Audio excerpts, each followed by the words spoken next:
आपका job circuit channel में स्वागत है। आज की जो डिफेंस जॉब आई हुई है वो है IAF AFCAT 2025। IAF Indian Air Force में आई हुई है, Air Force Common Admission Test 2025। इसमें जो वैकेंसीज आई हुई हैं वो डिफरेंट डिफरेंट ब्रांच में आई हुई है। ये जो एफकेट एंट्री है एक, फिर एनसीसी स्पेशल एंट्री है, और इसमें टोटल पोस्ट जो आई हुई है वो 336 मतलब 336 वैकेंसीज आई हुई हैं। और बेसिकली मैं आपको बताना चाहूँ तो ये जो एफ कैट होता है, ये जब आप इसको आई एफ कैट पेपर को क्लियर करेंगे तो आप सीधे एज अ ऑफिसर जाएंगे एयरफोर्स में। Officer, flying officer, ground duty में ऑफिसर होते हैं, एडमिनिस्ट्रेशन ऑफिसर होते हैं। तो जो भी आप जब भी आप इसको क्लियर करेंगे इस एग्जाम को, तो आप एज अ ऑफिसर सर्व करेंगे कंट्री के लिए, एयरफोर्स ऑफिसर।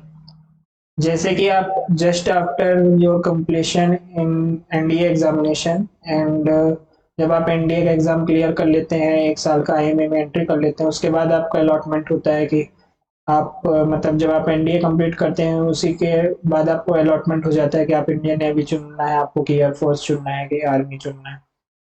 तो जो नेवी चुनते हैं वो इंडियन नेवल एकेडमी में चले जाते हैं, जो एयरफोर्स चुनते हैं वो इंडियन एयरफोर्स में चले जाते हैं, जो आर्मी चुनते हैं वो इंडियन मिलिट्री एकेडमी देहरादून में चले जाते हैं। तो बेसिकली उसके बाद वो, क्योंकि आप उस टाइम पे टीनेजर होते हैं, जस्ट आप 12th पास किए होते हैं, तो ये जो आपकी वैकेंसी आई हुई है ये आपके ग्रेजुएशन के पास होने के बाद की है वैकेंसी। तो इसकी हम जैसे बात करें तो ये इसमें डिफरेंट ब्रांच में पोस्ट आई हुई है, जैसे कि फ्लाइंग ब्रांच है, ग्राउंड ड्यूटी ब्रांच है, ground duty technical non technical दोनों है। तो जैसे कि बात करें फ्लाइंग ऑफिसर की, तो फ्लाइंग ऑफिसर में टोटल नंबर ऑफ वैकेंसी है 30, जिसमें कि मेंस और के लिए 21 और वुमेन्स के लिए 9 वैकेंसी है। तो 30 वैकेंसीज को ये डिवाइड किए हैं 21 और 9 में। 21 मेंस के लिए है और 9 वैकेंसी वुमेन्स के लिए। ग्राउंड ड्यूटी टेक्निकल के लिए जो ब्रांच है, इसमें जो टोटल पोस्ट है 189 है, मेन के लिए 148 और वुमेन के लिए 41 वैकेंसीज हैं। ग्राउंड ड्यूटी नॉन टेक्निकल के लिए 117 वैकेंसीज आई हैं टोटल, जिसमें कि मेंस के लिए 94 है और वुमेन्स के लिए 23 है।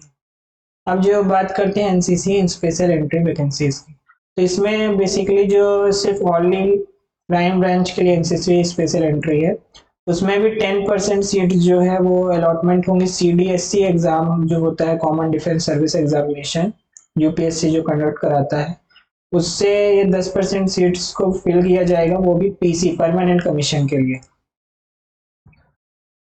और 10% सीट्स जो है सॉरी 10% सीट्स को एफ कैट के थ्रू भरा जाएगा, वो भी शॉर्ट सर्विस कमीशन, 15 ईयर्स का सर्विस पीरियड जो होता है उसके लिए। आईएफ एफ कैट की जो एज लिमिट है फ्लाइंग ब्रांच और एनसीसी स्पेशल एंट्री के लिए जो है वो 20 to 24 ईयर्स की है। मतलब आप 20 साल से 24 साल के बीच के जो भी कैंडिडेट है वो फॉर्म फिल कर सकते हैं। वो भी उनकी उम्र 1 जनवरी 2026 से पहले पहले 24 से ज्यादा नहीं होना चाहिए और 20 से कम नहीं होना चाहिए। Same as ground duty technical और नॉन टेक्निकल के लिए आपकी एज जो लिमिट दी गई हुई है वो 20 to 26 ईयर दी हुई है, जिसमें कि 1 जनवरी 2026 तक आपकी उम्र 26 से ज्यादा नहीं होना चाहिए और 20 से कम नहीं होना चाहिए।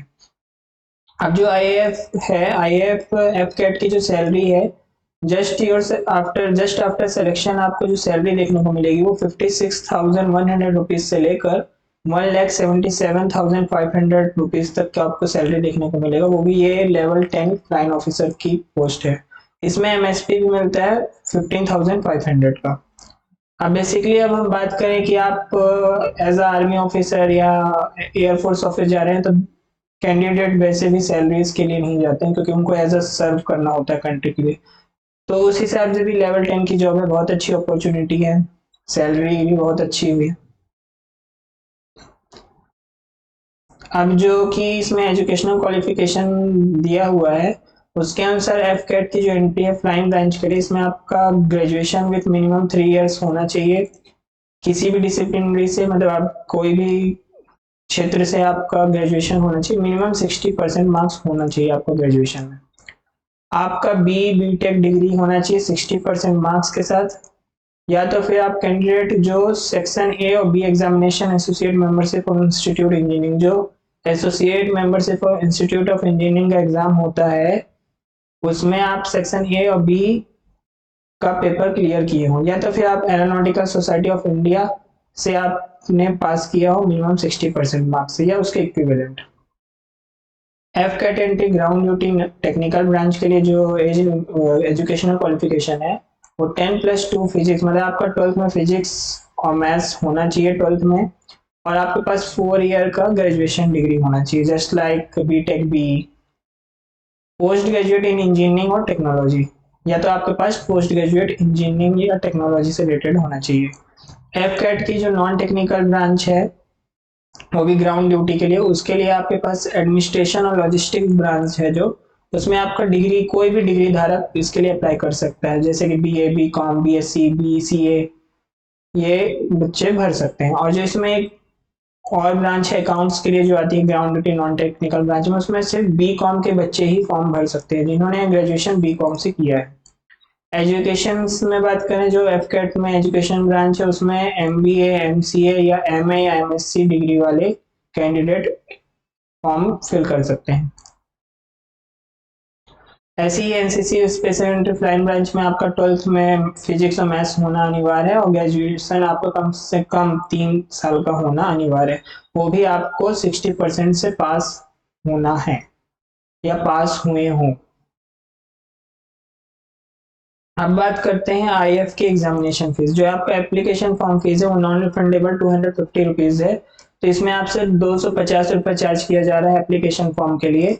और एनसीसी के जो स्पेशल एंट्री के कैंडिडेट हैं जो मेट्रोलॉजी के लिए भरेंगे उनके लिए ये फॉर्म फीस नहीं है, वो नॉट एप्लीकेबल है उनके लिए। और जो मेट्रोलॉजी डिपार्टमेंट है उसके लिए आपके पास 12th पास होना चाहिए, पोस्ट ग्रेजुएट डिग्री होना चाहिए किसी भी स्ट्रीम में, मैथमेटिक्स में होना चाहिए, स्टैटिस्टिक्स, ज्योग्राफी, ये पूरी लिस्ट दी हुई है, आप इसको एक बार रीड कर लीजिएगा।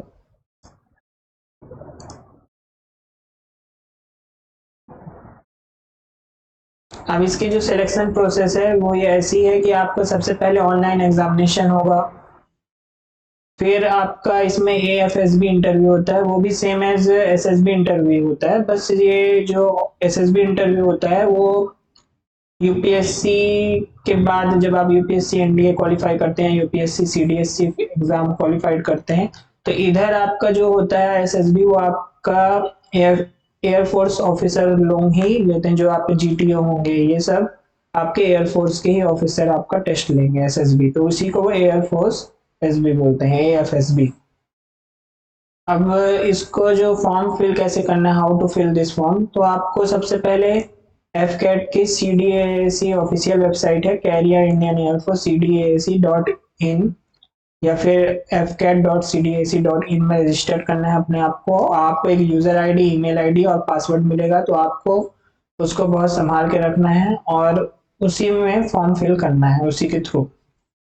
और जो इसकी लास्ट डेट है वो 31 दिसंबर 2024 है, रात को 11:30 बजे।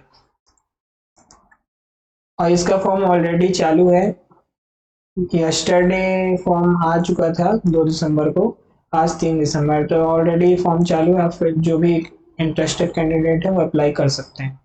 और जो इसका एग्ज़ाम है वो जुलाई 2025 को होगा, टेंटेटिव है, मतलब ये बढ़ भी सकता है कम भी हो सकता है, तो आपके पास इनफ टाइम है, आप इसके लिए बहुत अच्छे से तैयारी कर सकते हैं। और जस्ट आफ्टर योर सिलेक्शन आप सीधे एज अ एयरफोर्स ऑफिसर सर्व करेंगे कंट्री के लिए। ये बहुत अच्छी अपॉर्चुनिटी आई हुई है, तो इंटरेस्टेड कैंडिडेट जरूर अप्लाई करें। जय हिंद।